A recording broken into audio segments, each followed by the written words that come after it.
오늘 말씀 제목이 지난주도 그렇고 이번 주도 똑같습니다. 위기. 무엇이 위기입니까? 사람이든지 교회든지 나라든지 뭐가 위기예요? 본질을 벗어나면 위기입니다. 정체성을 잃어버리면 위기예요. 교회의 정체성, 본질 무엇입니까? 먼저 예루살렘에 생긴 첫 번째 교회, 우리가 지금 그 이야기들을 계속 사도행전 통해서 읽고 있는데 이 첫 번째 교회의 모습 한번 생각해 보죠. 제자들이 성령을 받고 그전에는 두려움 속에서 숨어 있었는데 갑자기 성령 받은 후에 거리로 쏟아져 나와서 십자가에 못 박혀 죽은 예수님이 다시 살아나셨다. 부활을 선포하기 시작합니다. 자, 그런데 이 담대한 제자들의 선포를 듣고 뜻밖의 일이 일어나요. 사람들이 회개해요. 아니, 얼마 전까지 예수님을 십자가에 못 박아 죽이라고 그랬었는데 이 사람들이요, 회개하는 놀라운 일이 있습니다. 세례를 받아요. 그렇게 믿고 예수님께 돌아와 구원받는 사람들이 생기는 놀라운 일이 벌어졌습니다. 자, 이 사람들이 모여서 어떻게 해요? 공동체를 이루었는데 날마다 마음을 같이하여 성전에 모이고, 또 계속 성전에 살 수가 없잖아요. 집으로 흩어지죠. 집에 흩어져서는 함께 떡을 뗐다, 그렇게 되어 있습니다. 우리가 알다시피 유대인들에게 먹는 것, 이거 참 중요한 일입니다. 아무하고나 안 먹었어요. 그 사람의 가치관과 삶이 그 먹는 일에 유대인들은 그대로 투영되어 있습니다. 유대인들을 지탱하고 있는 것들이 뭐가 있어요? 크게 두 가지 기둥이 있다고 그랬죠. 유대 사회를 지탱하는 것, 하나는 성전, 하나는 율법. 자, 그런데 이 율법을 그 중에서 특징적으로 유대인이다라고 나타낼 수 있는 그게 뭡니까? 할례, 또 안식일법, 또 한 가지는 정결법. 이 사람들은요, 거룩한 백성이라고 하는 그 말씀을 삶에서 어떤 방식으로 실천했어요? 혹시 모를 죄의 흔적들, 부정을 탔을지도 모르는데 내가 알지 못하는 사이에 그것과 접촉했을 수도 있어서 밖에 나갔다 오면 어때요? 무조건 씻었어요. 부정을 씻는 거예요. 예, 나도 잘 모르니까. 씻지 않고는 먹지도 않았습니다. 그러니까 특별히 이방인들하고 먹는다? 이런 것들은 불가능한 일이에요.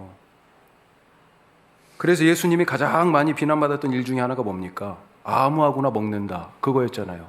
죄인들, 세리들, 죄인 중에 죄인이죠. 또 몸을 파는 여인들, 이런 사람들하고 친구되어서 함께 먹고, 그러니까요, 사람들이 야, 저거 딱 보면 알아. 유유상종이잖아. 끼리끼리 노는 거야. 자기가 죄인이니까 저렇게 죄인들하고 한 몸이 돼가지고 먹고 마시지, 어떻게 죄인들하고 같이 함께 밥상에서 먹을 수 있어? 이런 거죠. 하지만 예수님은요, 그런 말에도 아랑곳하지 않고 예수님 식탁에 그들을 초대하고 함께 먹고 자고 그랬습니다.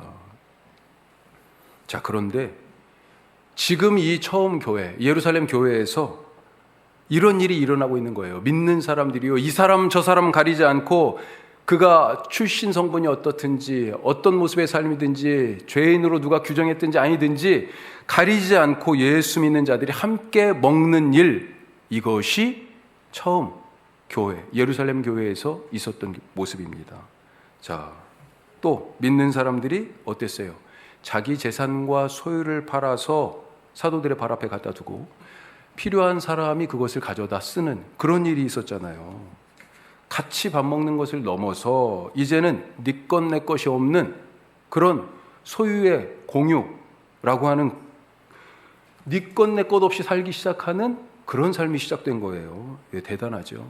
이게 초대교회, 예루살렘 교회의 모습이었습니다. 여기에 교회의 정체성이 있어요. 여기에 교회 본질이 들어있습니다. 뭐라고 얘기할 수 있어요? 교회는 하나다. 교회는 하나다 라고 하는 것을 지금 경험하고 있는 것입니다. 두 가지 차원에서 생각해 볼 수 있는데, 하나는 뭐예요? 부활을 선포했잖아요. 말했잖아요. 그런데 그 말로 그친 게 아니고요, 말을 삶에서 실천하며 살았어요. 부활의 선포와 삶이 하나가 되는 그런 교회를 경험했고요. 또 이렇게 서로 주고받고 하는 삶의 실천, 이렇게 나누고 하는 이 과정들을 통해서 자기들이 부활하신 예수님의 몸, 예수님이 우리 속에 이렇게 부활하셨구나, 우리가 이제 한 몸이구나 라고 하는 교회의 하나됨을 몸소 경험하게 된 것입니다. 자, 이게 첫 번째 교회 모습입니다. 이걸 사람들이 보고 있어요. 지금 예루살렘 사람들이 뭐라고 그래요? 칭찬이 막 쏟아지는 거죠. 사람들에게 칭송을 받으니, 이렇게 되어 있습니다. 2장, 이 처음 교회 모습을 얘기하는 2장 끝에 맨 마지막 절에 보면 사람들에게 칭송을 받으니, 칭찬 세례가 이 교회에 쏟아지기 시작합니다.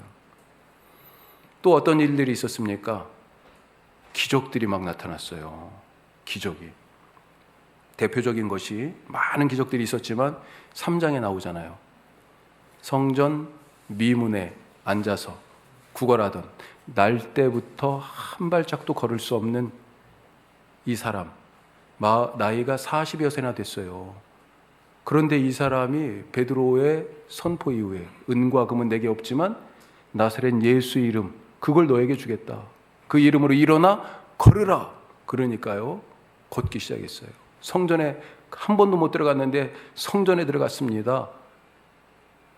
이런 일들이 엄청나게 있었어요. 심지어는 이런 일도 있었습니다. 5장 15절 말씀인데, 자, 같이 읽어봐요.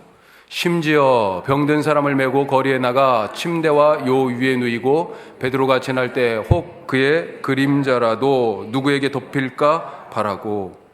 이 정도였어요. 베드로가 지나가는 자리, 어디가 베드로 선생님 지나가셔, 여기가 주로 많이 지나가는 길인가? 베드로의 그림자라도 덮이면 내가 나을 것이다 라고 하는 이런 기대까지도 가지고 사람들이요 찾아오는 거죠. 몰려듭니다. 그 선포를 듣고 그 살아가는 것을 보고 이런 기적들을 경험하면서 예수를 믿고 구원받는 자들이 그래서 날마다 더했다라고 하는 것이 교회가 생긴 이래, 이 지금 우리가 6장 말씀 읽었는데 지금까지의 증언이에요.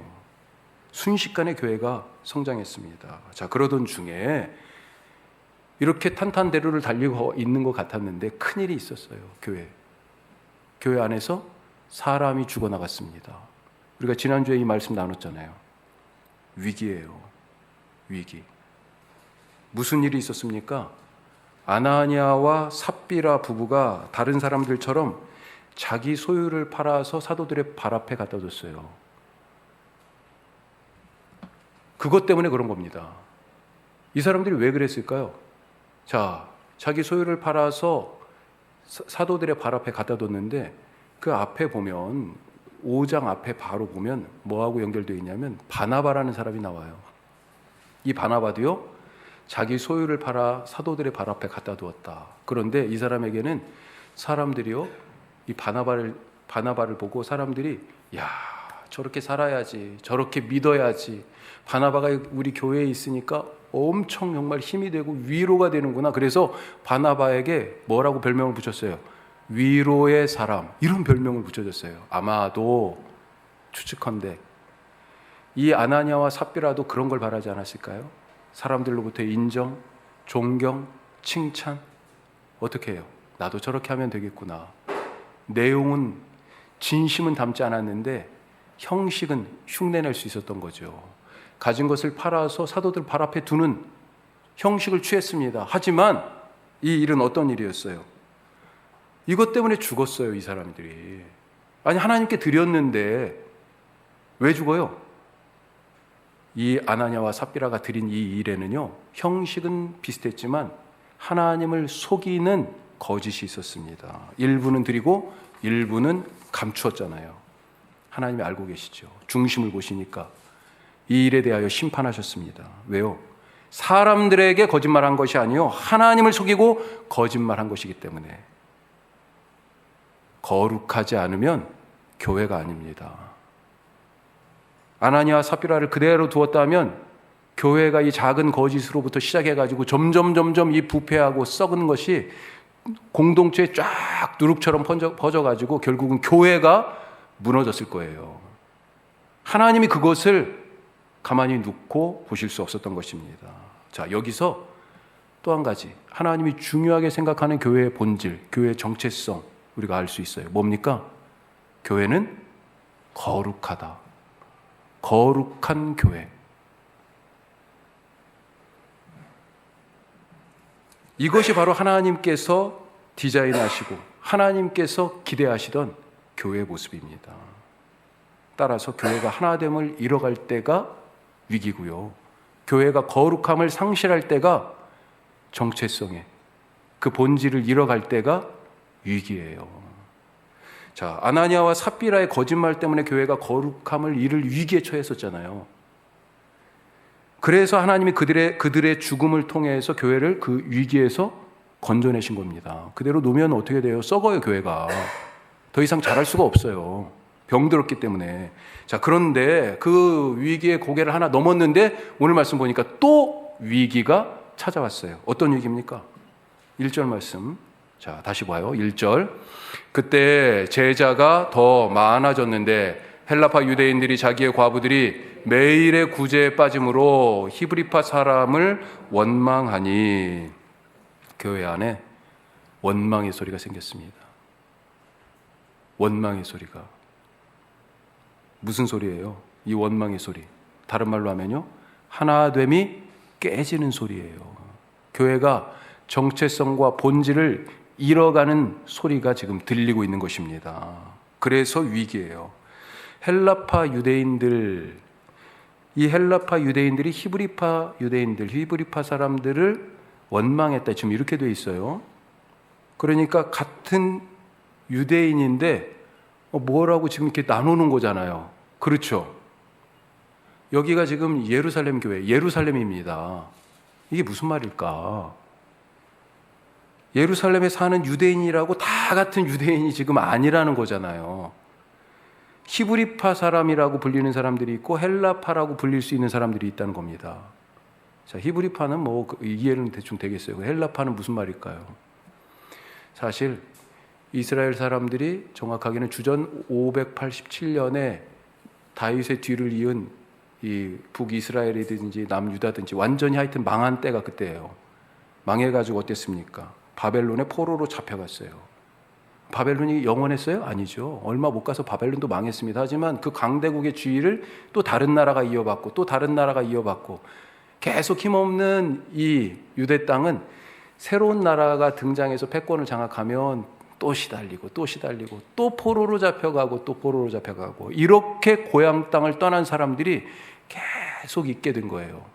이것 말고도 또 다른 이런저런 이유, 오히려 살기 위해서 또 나간 사람들도 있었겠고 장사하려고 간 사람들도 있었겠고 또 그 친척이 거기 살게 됐으냐 어떻게 알게 돼서 가게 됐겠고 뭐 그랬겠죠. 하여튼 유대 땅 바깥에서 살게 된 유대인들이 점점 많아졌습니다. 이 사람들을 뭐라고 불러요?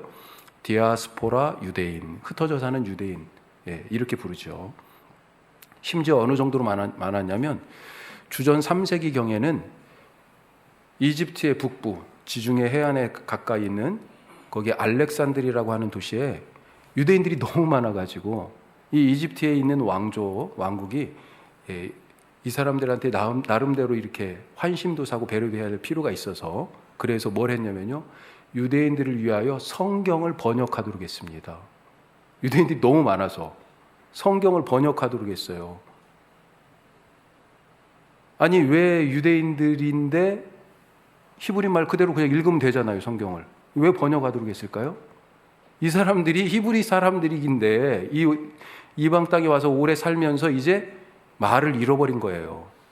그때 당시 모든 사람들이 쓰는 헬라말, 헬라어로 이 성경이 최초로 번역됐어요. 이 번역할 때 70명의 장로들이 참여했다 그래가지고 70인역 이렇게 부르는 최초의 번역 성경이 이때 만들어집니다. 자, 이게 무슨 말이에요? 그렇게 많이 유대 땅 바깥에서 흩어져 살던 사람들이 있었는데 그 자손들 중에 지금 예루살렘에 다시 돌아와 사는 사람들이 있었다는 것입니다. 그래서 어쩌면 이 사람들은 예루살렘에 살지만 히브리 말보다 헬란 말 하는 게 훨씬 더 편한 사람들이에요. 말만 딱 들어보면 아는 거죠. 저 사람이 여기서부터 어려서부터 여기 살았던 본토박이구나. 히브리파. 아, 유대인은 유대인인데 저 사람은요 히브리 말이 오히려 어색한, 익숙하지 않은, 말투만 들어봐도 아는, 헬라파 사람이구나 아는 거죠, 단박에. 자, 그런데 이 사람들이 그대로 예수 믿게 됐어요. 교회 안에 와서 함께 하나의 교회가 되었어요. 그런데 무슨 일이 생겼어요? 이 예루살렘 교회 안에서 헬라파 유대인들이 차별을 받고 있다는 것 아니겠습니까? 헬라파 유대인들 중에 과부들이 매일 구제하는 사람의 명단에서 보니까 한두 번도 아니고 한두 번은 실수라고도 하지, 맨날 빠지는 거예요. 이거 화가 납니다. 처음에는 이해했어요. 근데 시간이 지나면서 이 이해가 이게 오해가 아니었구나, 고의로 그런 것 같은데 원망으로 발전해요. 어떻게 교회가 하나로 불렸습니까? 무엇 때문에? 자기들의 소유와 재산을 팔아가지고 사도들의 발 앞에 갖다 두고 필요한 사람들이 그것을 가져다 쓰는 그 일을 통해서 부활하신 예수님으로 한 몸이 되었구나 라고 하는 것을 경험했던 교회인데요. 지금 필요한데도 필요한 것을 공급받지 못하고 있는 사람들이 생기면서 원망의 소리, 교회가 하나 되는 그 소리, 하나됨이 깨지는 그 소리가 교회 안에 커지기 시작했다는 것입니다. 교회의 본질, 교회의 정체성인 하나됨이 지금 위기에 빠졌어요. 문제 해결해야 되잖아요. 어떻게 해결해야 할까요? 자, 첫 번째로 같이 해요. 가까워져야 합니다. 하나 되지 않았다, 멀어졌다는 얘기죠. 하나 된다. 가까워지고 가까워진다는 겁니다. 사도행전은 교회의 성장을 자주 증언하고 있습니다. 일일이 열거하지 않아도 아시죠? 매 장마다 교회가 생기고 나서 계속해서 믿는 사람의 수가 더했다라고 증언하고 있어요. 오늘 말씀도 1절과 7절에 보면 뭘 얘기해요? 교회가 양적으로 성장하고 있는 것을 분명하게 지금 얘기하고 있습니다. 세상 모든 사람들이 구원받는 것이 예수님 꿈이잖아요. 그것 때문에 십자가에서 죽으셨잖아요. 구원받지 않아야 될 사람이 있습니까? 소수 몇 명만 구원받아야 됩니까? 아니죠. 주의 약속은 어떤 이들이 더디다고 한 것처럼 더딘 것이 아니라 주님께서 지금 다시 재림하시는 것이 늦어지는 것은 초대교회 사람들이 그것이 궁금했잖아요. 예수님이 빨리 오셔야 될 텐데 아직도 안 오실까? 베드로가 대답한 겁니다. 모든 사람이 회개하여 구원에 이르기를 원하시느니라. 그것 때문에. 맞아요. 자, 그런데 우리가 가끔 성장에 대하여서 부정적인 생각을 할 때가 있어요. 교회 너무 커. 잘못된 겁니까? 성장은 악이 아니에요. 성장을 잘못 이해해서 성장 지상주의가 되거나 욕심으로 또 그것을 하나의 권력의 기반으로 삼거나 이런 것들 때문에 사실은 문제인 거죠. 믿는 사람의 숫자가 늘어나면서 늘어나는 것, 이거 자체가 문제는 아닙니다. 이거는 잘못된 것이 아니라 구원받는 자의 수가 많아지는 건 기뻐해야 될 일이죠. 예. 자, 그런데 교회가 성장하면서 지금 보니까 문제가 발생했습니다. 어떤 문제예요? 끼리끼리 사람을 외모로, 출신 성분으로 나와 어떤 연결, 줄이 있는지 이것을 따져가면서 교회에 이런 문화가 생겼다는 거죠. 우리나라만 그런 거 아닙니다. 제가 알기로는요, 많이 경험은 못 해봤지만 세상 모든 나라, 민족 모임에 이런 게 없는 게 없어요. 지금 예루살렘의 이 교회도 그렇잖아요. 그렇죠? 제가 짧게지만 그래도 다른 나라에서 좀 살아봤잖아요.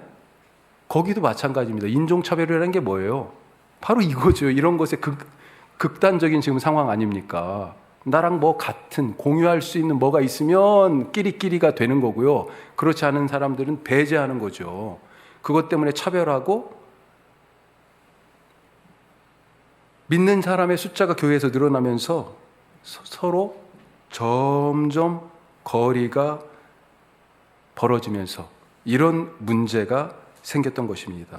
서로가 거리가 멀어지니까요, 그 사람의 형편이 안 보이는 거예요. 그 사람 소리가 안 들립니다. 어떤 기도 제목을 갖고 있는지,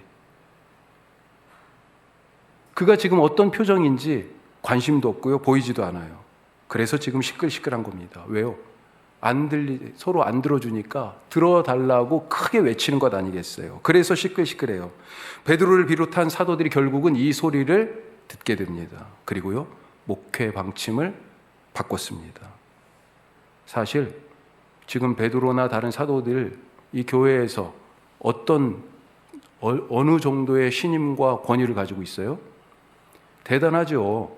베드로가 설교하니까 3,000명도 회개하고 5,000명도 회개했습니다.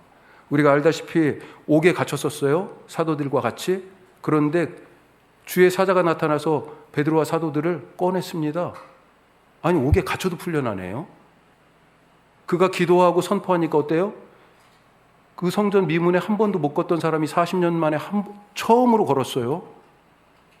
심지어는요, 지나가는 베드로의 그림자라도 덮이기를 바랄 정도로 지금 베드로의 영적 능력이 대단한 상황입니다. 그리고 얼마 전에 무슨 일이 있었어요? 아나니아와 삽비라가 잘못 드렸다가 사실은 베드로 앞에서 죽은 거잖아요.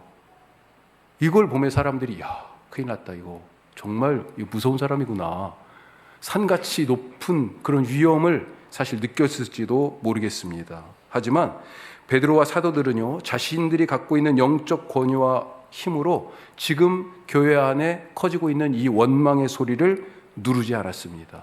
오히려 이 소리를 겸손하게 들었어요. 가까이 다가가서 들었다는 겁니다. 그리고 자기들이 지금 뭘 잘못하고 있는지, 무엇을 빠뜨리고 있는지 그것을 깨달았어요. 이 상황을 누구의 탓으로 돌리지 않고 사도들 자신에게서 문제가 있음을 발견하고 더 가까이 거리를 좁히면서 이 하나됨을 유지할 방법을 모색하고 있었던 것입니다. 우리가 지금 5년이 되면서 커졌어요. 이만큼. 큰 교회에 비하면 작은 교회죠. 하지만 전에도 말씀드렸지만 우리 교회가요, 우리 시찰 32개 교회 중에서도 지금 5번째 규모예요. 엄청나게 큰 교회입니다. 아니, 한국교회 전체로 봤을 때도요, 우리가 위에서 상위 20% 안에 드는 교회예요. 사실은 미자립, 그리고 정말로 몇 명의 성도들과 함께 예배드리는 교회가 너무 많아요. 너무 많습니다. 시골은 또 어떻습니까? 더 그렇죠. 아예 주민들 자체가 없으니까. 다 시골에 살다 올라오셨잖아요. 안 그래요? 우리가 점점 조금씩 커지는데, 우리 커지면서 서로의 거리도 그만큼 멀어진 것은 아닙니까? 우리가 얼만큼 가까워요? 하나 될 정도로 가깝습니까? 옆 사람의 소리가 들려요? 그가 무슨 말을 하는지, 무엇에 관심이 있는지, 어떤 기도를 하는지 들립니까? 그의 형편이 보입니까? 가깝기는 가까운데 끼리끼리만 가까워가지고 그 사람 소리들만 들리고요. 그런 건 아니에요, 혹시? 저도 못 듣는 소리가 분명히 있을 거예요. 있습니다. 오늘 베드로와 사도들도 그랬잖아요. 너그럽게 이해해 주시기 바랍니다. 원망의 소리가 커지기 전에, 그리고 제게 그 소리를 알려주시기 바래요. 하나됨을 유지하는 교회, 그 하나됨을 더욱더 공고하게 만들어가는 교회, 그런 교회 될 수 있기를 간절히 바랍니다.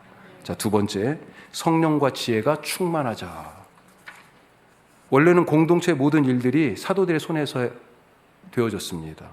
하지만 사도들이요, 자기들이 더 집중해야 할 일이 무엇인지 그것을 정하고 우선순위를 정한 거죠. 그걸 자기들이 하기로 정하고 나머지 일들은요, 덜 중요해서가 아니에요.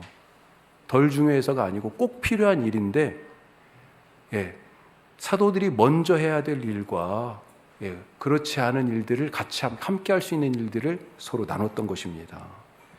모세도 마찬가지죠. 이스라엘 백성들을 이집트 땅에서 이끌어서 홍해를 건너서 광야로 나왔잖아요. 사람이 몇 명이었어요? 민수기에 보면 숫자를 셌잖아요. 60만 3,550명. 나중에 40년이 지나가지고 다시 가나안 땅에 들어갈 때 이때 다시 셌더니 60만 1,730명. 엄청난 사람들 아니에요. 그런데 처음에 모세가 이 사람들 문제를 혼자 다 판단해 줬어요. 심판을 해줬어요. 아니, 같이 살면서 이제 막 구원받았으니 홍해를 건너서 광야에 와서 구원받은 백성이긴 하지만 아직도 이집트 땅에서 엊그저께까지 살던 그 삶의 모습이 지금 몸에 배어 있잖아요. 서로 다투고 원망하고 싸우고 아주 여러 가지 일들이 많았을 거예요.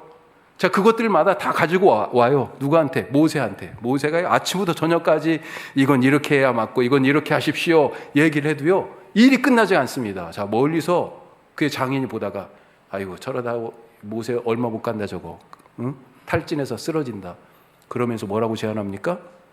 함께 일할 사람들을 세우라고 그러죠. 그래서 10부장, 50부장, 100부장, 1000부장 이런 사람들이 세워졌잖아요.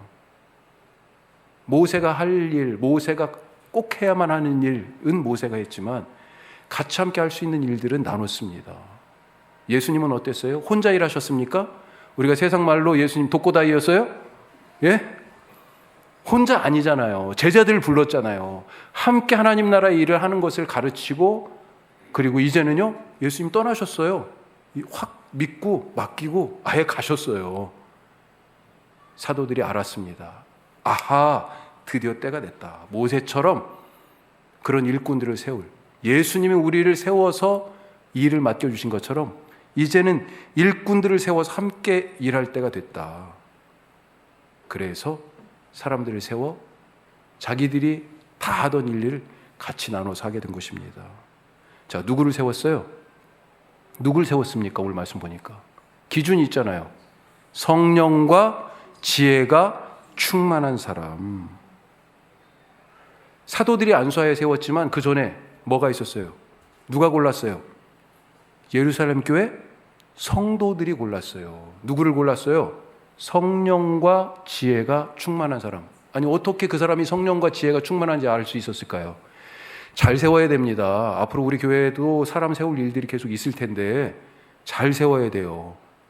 외모로 보지 않고 성령과 지혜가 충만한 사람을 세워야 되는데 어떻게 그 사람이 성령과 지혜가 충만한지 알 수 있어요?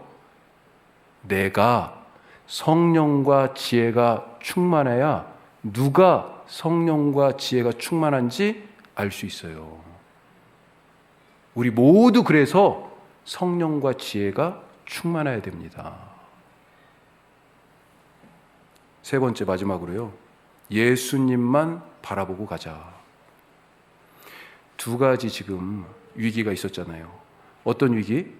아나니아 삽비라 사건을 통해서 거룩함의 위기. 또 한 가지, 지금 이 교회 안에 불평과 원망의 일, 하나됨이 깨지는 그런 위기. 이건 뭐예요? 교회 안에 내부적인 위기였습니다. 하지만 교회를 바깥에서 위협하는 위기가 하나 있었어요. 뭡니까? 종교 권력, 대제사장을 중심으로 한 성전을 차지하고 있는 이 종교 기득권자들이 교회를 핍박하는 외부의 압력에 의한 위기. 그것 때문에 교회가 깨지려고 그러잖아요. 사도들 붙잡아 옥에 가두고요, 죽이려고 위협하다가 결국 나중에 사도행전 12장에 가면 야고보가 먼저 죽기 시작해요. 그 전에 다음 장에 가면 스데반 집사님이 죽고요. 이 폭력이 이 정도로 무시무시한 겁니다. 교회를 깨트리려고 지금 그런 거고요. 이 핍박 때문에 교회가 흩어지기도 하고 그랬어요. 지금 오늘 말씀 6장 바로 앞에도요, 그런 일이 있었습니다. 자, 6장 처음 시작할 때 지금 뭐라고 얘기해요? 그때 제자가 더 많아졌는데, 그때 제자가 더 많아졌다고 합니다. 그때가 어느 때일까요? 그때가 5장에 나와 있어요. 5장 40절. 자, 이렇게 돼 있습니다. 그들이 옳게 여겨. 뭘 옳게 여겨요? 사도들을 이제 이렇게 처분하는 것을 옳게 여긴 거예요. 누가? 사도들을 붙잡아 가둔 사람들. 가둔 끝에 이 사도들을 어떻게 처리할까라고 하는 문제를 놓고 지금 하는 거예요. 그들이 옳게 여겨, 같이 읽어요. 사도들을 불러 들여 채찍질하며 예수의 이름으로 말하는 것을 금하고 놓으니. 또 때렸습니다. 옥에 가둔 것도 모자라서 또 때렸어요. 맞아본 사람은 알아요. 맞으면요, 누군가 다시 손을 들면요, 나도 모르게 움츠리게 돼 있습니다. 움츠리게 돼 있어요. 뭐라고 얘기합니까? 너 다시 한번 예수 이름으로 말하면, 너 다시 한번 예수 이름으로 그 사람들 고친다고 그러면 이건 아무것도 아니야. 그때는 죽어. 지금 그런 겁니다. 사실 이런 일을 당하면요, 나와가지고 어때요? 나도 모르게 위축이 돼요. 나도 모르게 그런 말, 이 말하면 걸리지 않을까? 또 붙잡혀 가지 않을까? 스스로 자기 검열을 하게 돼요. 하지만 사도들 어땠습니까? 어땠어요? 이것 때문에 위축되거나 이것 때문에 할 말을 못하고 부활하신 예수님에 대한 선포를 멈췄어요? 아닙니다. 이 다음 절 보세요. 이렇게 되어 있습니다. 같이 해요. 사도들은 그 이름을 위하여 능욕받는 일에 합당한 자로 여기심을 기뻐하면서 공회 앞을 떠나니라. 그 재판정을 떠나는데요. 어떤 마음이에요? 오히려 기뻐해요. 니들이 나를 모욕해? 예수 이름 때문에 나를 이렇게 패? 나를 그렇게 가두어 우리를? 그런데도 기쁘다는 것 아닙니까? 멈출 기미가 안 보입니다. 오히려 이 제자들은 예수님을 더 강력하게 붙들고 예수님의 그 길을 뒤따라가는 것을 오히려 주저하지 않아요. 그러니까 교회가 어떻게 됩니까? 오늘 마지막 7절 말씀, 하나님의 말씀이 점점 왕성하여 예루살렘에 있는 제자의 수가 더 심히 많아지고 허다한 제사장의 무리도 이 도에 복종하니라. 심지어는요, 성정 권력에 그래도 들어가 있던 이 제사장들까지도 예수 믿는 일이 생겼다는 것 아닙니까? 예수님만 보고 갔기 때문에. 교회가 내부에서 외부에서 그런 여러 가지 일들로 정체성과 본질을 깨트리고 교회가 깨질 만한 그런 위기들이 있어요. 우리가 지난 5년을 지나오면서 뭐 그렇게 큰 일은 없었지만 사실은 좌절한 일들 속에서도 비교적 평탄하게 왔습니다만 하나님께 참 감사드려요. 근데 앞으로는 무슨 일이 어떻게 일지 모르잖아요. 우리가 오늘 이 말씀 잊지 않기를 간절히 바랍니다. 성령과 지혜로 충만하여서 오직 하나님만 바라보고 서로가 더 가까워져서 그렇게 하나됨과 거룩한 교회로 이 시대에 하나님이 사용하시는 부활 복음의 귀한 도구, 천국 복음의 씨앗이 될 수 있기를 주님의 이름으로 축복합니다. 기도하겠습니다.